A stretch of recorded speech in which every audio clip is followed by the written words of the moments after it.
Speaking of more reasonable vehicles for the masses that don't have to worry about charging, the Honda Civic Hybrid is coming. And production is going to be in Canada and Indiana. This is really good news. Cannot wait to test it out. Around 200 horsepower, great torque. It's going to get 50 plus miles per gallon. It's going to be a great competitor to the Prius, to the Corolla Hybrid, to the Elantra Hybrid. Hybrid expected to represent over 40% of model sales in North America. Holy smokes. Now, that is blowing my mind. Here's the thing. The CRV in the Accord, they're like, okay, well, we want to sell over 50% hybrid in the United States, and they're doing it. That it's one thing to say it, but to back it up, the Civic Hybrid is going to be over 40% of model sales in North America. They're going to, okay, hold the phone. Honda is currently selling, well, they had a bad year in 2022, but they should be selling around 260,000 Civics. So 260,000. Wow. So there will be over 100,000 Civic hybrids. Maybe not starting next year. Well, it is starting next year, but they won't be able to have the full model year, or the full calendar year or model year to sell them. So in 2025, at least, they'll be selling over 100,000 Civic hybrids. If we look at the Prius, well, I think I have the Toyota numbers here. If we look at the Prius, we go down the bottom here. The Prius in 2023 so far has only sold 21,000. So maybe 28,000 or something by the end of the year. So 28,000. What is the Corolla Hybrid selling at? 36,000. So 28,000 with 48,000, that's about 76,000. The Civic Hybrid is coming out of the cannon and will more than likely, unless they can ramp up Prius sales massively in 2024, which they should due to the demand, and ramp up Corolla Hybrid sales as well. The Civic might single-handedly outsell the Prius and Corolla Hybrid combined. Honda coming out swinging with their Civic Hybrid. With that sort of volume, ladies and gentlemen, it will... Okay, so the Civic right now with the 1.5 turbo anyways gets close to about 40 miles per gallon. Now we're going to get equal, if not better acceleration, better acoustics, less vibration going on. You're not going to have the engine disrupting you as much with the 2-liter hybrid compared to the 1.5 turbo turning on and off at the the stop and start at a stoplight. With this sort of availability, prices won't or shouldn't be outrageous. That's a great, if they came out and it was only 10% of model sales in North America, my gosh, people be fighting tooth over nail to get their hands on these.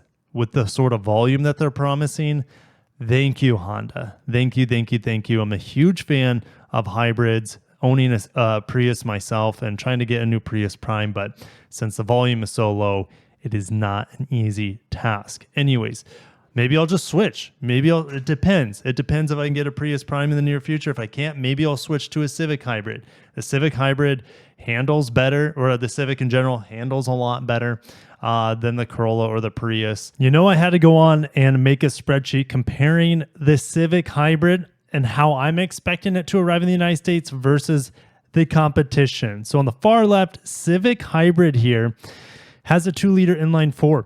Now, this is the same hybrid setup from a distance for taking a step back that we see in the Accord and the CRV. Now, it won't get mechanical all-wheel drive like we see in the CRV. That's something maybe we could hope for in an HRV hybrid, which it's only a matter of time. They're focusing on Civic Hybrid this spring 2024, and then I would say maybe a year later, HRV come with a hybrid. The EU already gets the Civic Hybrid. It has a 181 horsepower setup. It's essentially detuned from the 204 horsepower setup we see in the Accord and the CRV. So it is what it is. Torque is down a little bit as well. So I think they might be using smaller electric motors because essentially the gasoline engine doesn't ever really power the front wheels.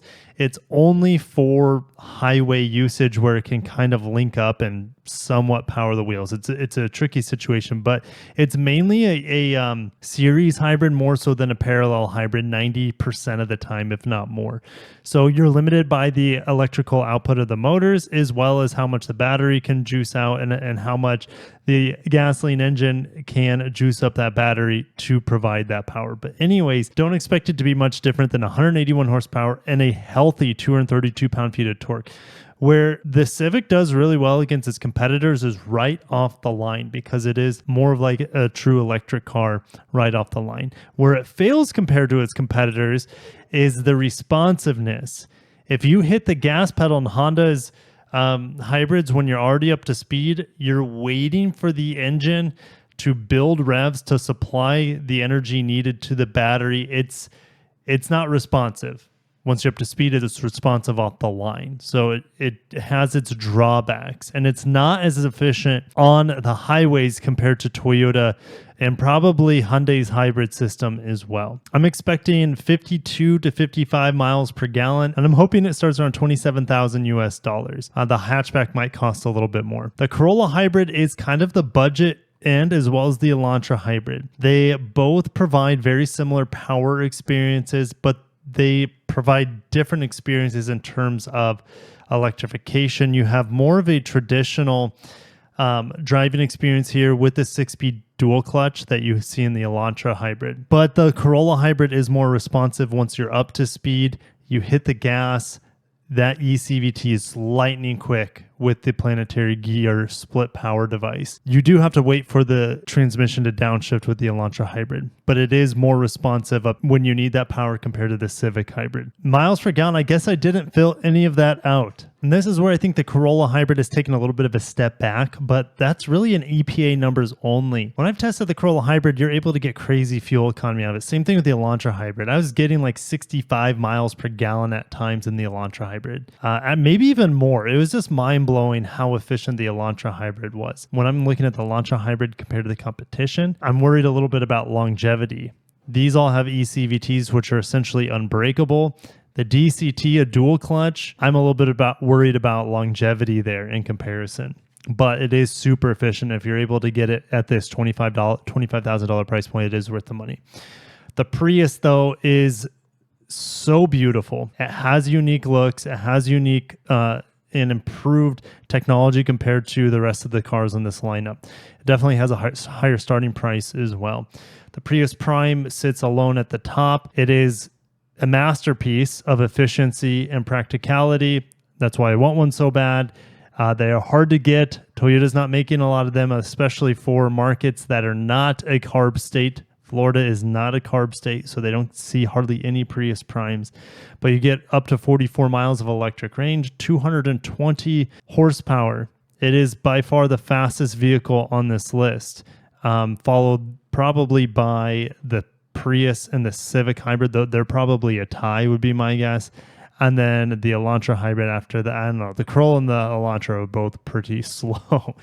These are efficiency cars, so speed isn't the name of the game necessarily, but it's great to have both efficiency and power, which you see in the Civic hybrid, Prius hybrid, and Prius Prime. One thing I didn't mention is that it's front-wheel drive only on the Civic hybrid, unless they incorporate some magic we've never seen before on a Civic hybrid before to incorporate all-wheel drive. It's just not going to it's not going to happen.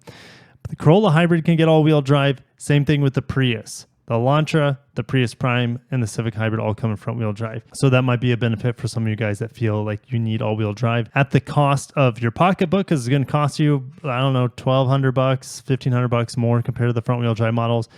It's also going to cost you a little bit in efficiency. Probably not noticeable, to be honest, for most people. Also gives you that additional traction for snow and safety. Not really. I mean, maybe it can help you off the line in dry conditions, but there's just not a lot of torque there with these hybrid setups to begin with. So production of the new Civic hybrid sedan will begin in spring in 2024 at the Honda of Canada manufacturing in Alliston, Ontario. This will be followed shortly by the hatchback, which will be manufactured at the Indiana Auto Plant in Greensburg, Indiana. The two-motor electric power unit to be built by Honda Transmission Plant in Ohio, and the 2-liter Atkinson cycle 4-cylinder engine made at the Anna Engine Plant in Ohio. Both HCM and IAP already support production of the Honda CR-V hybrid. Let's get into Honda's big picture here. The new Civic hybrid is another key step in Honda's electrification strategy. It includes equipping its core models with hybrid electric systems. Currently, over 56% of U.S. sales of the CR-V and Accord are hybrid electric trims. More than 1/4 of Honda's total U.S. sales are electrified models, marking the most hybrids ever sold by the brand. Honda expects Civic hybrid sales to represent more than 40% of Civic sales toward its goal globally to achieve carbon neutrality for all products and corporate activities by 2050. Man, I'm going to be old by 2050. It'll be fun to see what Honda looks like by then, what the world is going to look like. Anyways, that's totally off topic. Honda has a vision to make battery electric and fuel cell vehicles represent 100% of its new vehicle sales by 2040. Sales of its EVs will begin in 2024 with the Prologue, and 2025 a mid to large size EV model based on Honda's dedicated e-architecture will go on sale. Honda announced key steps in establishment of its EV hub in Ohio that will lead to the company's journey to production of EVs in North America. In October 2022, Honda announced it would invest $700 million to retool several of existing auto and powertrain plants to establish a new EV hub in Ohio to prepare for the production of battery electric vehicles in 2025. The Marysville Auto Plant, MAP, where Honda began auto production in America in 1982, will be the first Honda auto plant in the United States to transition to EV manufacturing.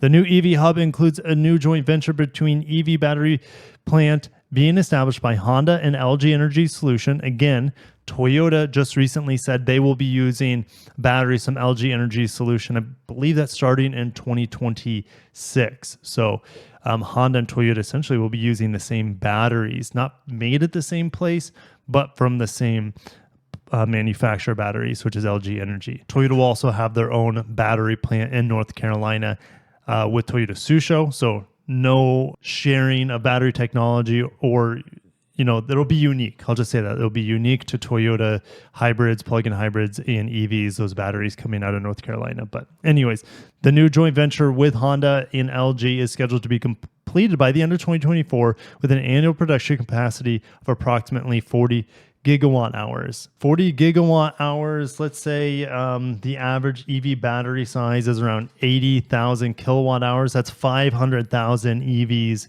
that Honda will be able to produce with that capacity coming out of that joint venture battery plant. I'm going to shut it down there, heading to Japan in just 2 days to give you guys Honda concepts. We'll see a new Honda sports battery electric concept. Could be the successor to the Prelude.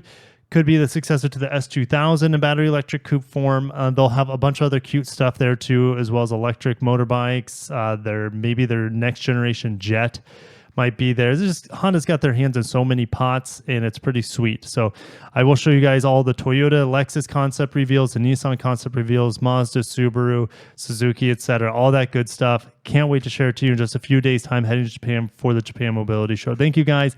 Have a great day. If you made it this far, smash the like button for the Civic Hybrid and massive availability. Well done, Honda.